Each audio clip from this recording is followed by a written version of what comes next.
Hello folks, my name is Michael Vandenberg. I am the author of Why Marijuana is Legal in America. And I'd like to explain a tale of three neighbors. Neighbor number one and neighbor number two are growing marijuana for medical reasons. Neighbor number three, he calls the police because he sees marijuana growing through their window.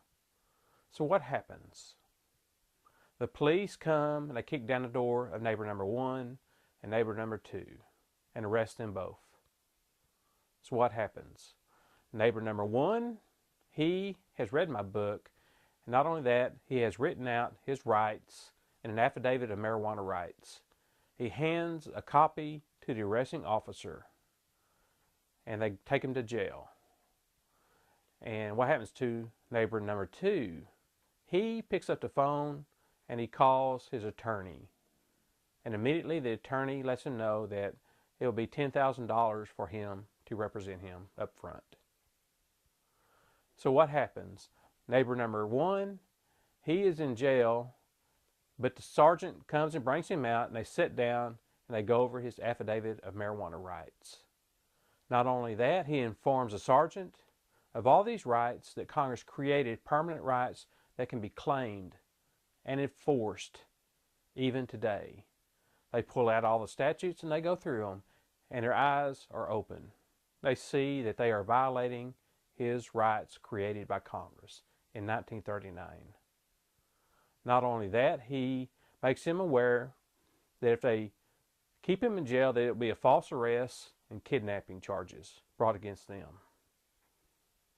And that what they're doing is color of law. So what happens to neighbor number two?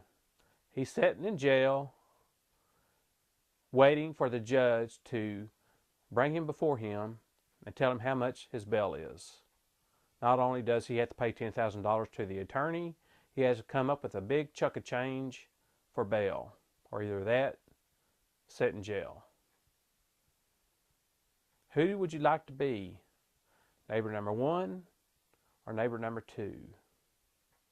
Because neighbor number one, the sergeant drops the charges against him and apologizes to him for their false arrest. So what happens to neighbor number two?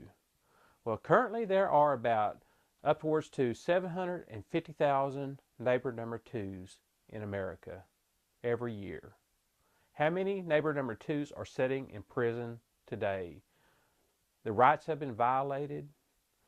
I mean, it's false arrest, false imprisonment. Everything is color of law because Congress created these rights, these marijuana rights, these cannabis hemp rights. They are permanent rights.